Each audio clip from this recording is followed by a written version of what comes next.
যখনই সময় পাই বরকে দিয়ে খাটিয়ে নিই, এটাই হচ্ছে শাস্তি। এই দেখো, এই জামা প্যান্টগুলো ধোবো, একটু কল সারাদিন বলো না পাম্প করা হয়, তাই ওকে একটু বললাম একটু জল পাম্প করে দাও, 1 বালতি ভরে দিয়েছে। আর এদিকে তো রান্না বসিয়েছি, চলো দেখাই। নতুন কড়াই এনে দিয়েছে, নতুন কড়াতে হচ্ছে, এই দেখো রান্না বসিয়েছি নতুন কড়াতে। এদিকে ডাল সিদ্ধ হচ্ছে, উচ্ছে আলু, তেল গরম হয়ে গেছে, উচ্ছে আলু ভাজা, ভাত করছি এখনো, এবার কি হয় দেখি।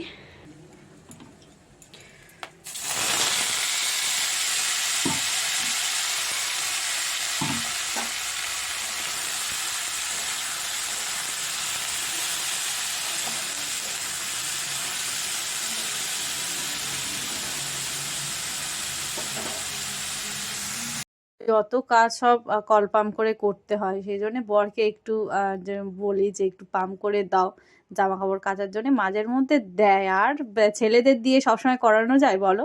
আর ওদিকে রান্না হচ্ছে, আমি এদিকে জামা প্যান্টগুলো কেচে দিই, না হলে এই শীতের সময় না শুকোতে চায় না, বেলা হলে রোদ্দুরের তেজ নেই অত। আমাদের জীবনে এখন লকডাউন চলছে, কেন বলছি বলো তো বন্ধুরা? মেয়েটার হাত ভেঙে যাওয়ার পর থেকে এমন মানে সমস্যার সম্মুখীন হচ্ছে বলো না, না একটু বাইরে বেরোতে পারছি, না একটু বাপের বাড়ি যেতে পারছি, কোথাও ঘুরতে যেতে পারছি, পুরো ঘর বন্ধ। মানে সেই লকডাউনের সময় যেমন বাইরে বেরোতে পারতাম না, ঠিক তেমনই হয়েছে। মানে ঘরের কাজকর্ম, খাওয়া দাওয়া, রান্না বান্না, এই করে হচ্ছে সময় কাটছে বলো না। মানে কারোর সাথে একটু দেখাও করতে পারি না, কথা বলতে পারি না, কত আর মানে এইভাবে সময় কত কাটে বলো? মানে কত ঘরের কাজ তুমি করবে, এবার ফোনে আর সারাক্ষণ কি ফোন দেখতে ভালো লাগে বলো?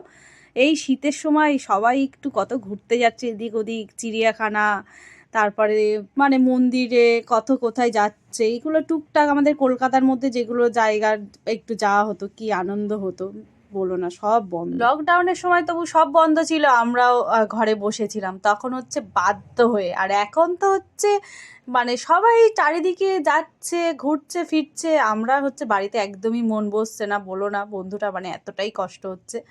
আর এখন হচ্ছে সন্ধে হয়ে গেছে, মেয়ে হচ্ছে একটু মুড়ি খাবে বললো, মা মুড়ি মাখিয়ে দাও, ছোলা ভেজানো আছে, আর ছোলা মুড়ি খেতে খুব ভালোবাসে বলো না। আর ডান হাত দিয়ে দিয়ে দেখছো একটু ও বাটি মুছছিল, ওকে আমি ছেড়ে দিচ্ছি, কারণ ডাক্তার বলেছে যতটা ও হাতটা নাড়াচাড়া করবে তত তাড়াতাড়ি ভালো হবে। তাও বাঁ হাত দিয়ে দিয়ে লিখছে, খাচ্ছে, সবই করছে। দেখো ছোলা মুড়ি 1 বাটি ওকেও দিয়েছি, আমিও খাবো, দুজনেই এখন বসে বসে।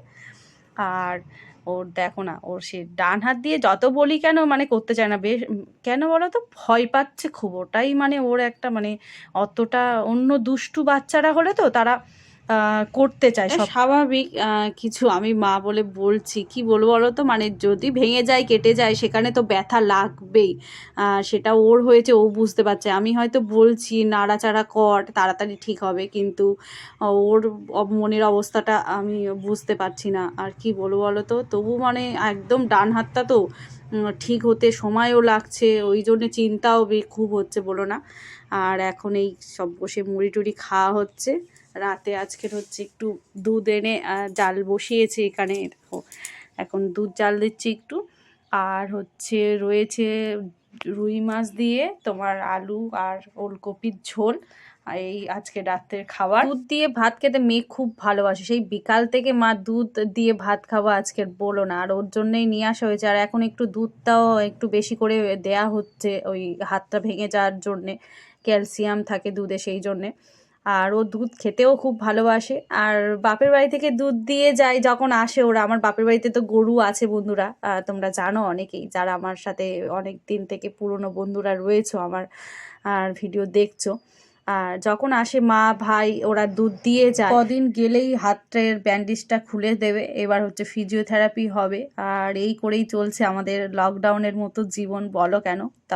তবে আসি, সবাই ভালো।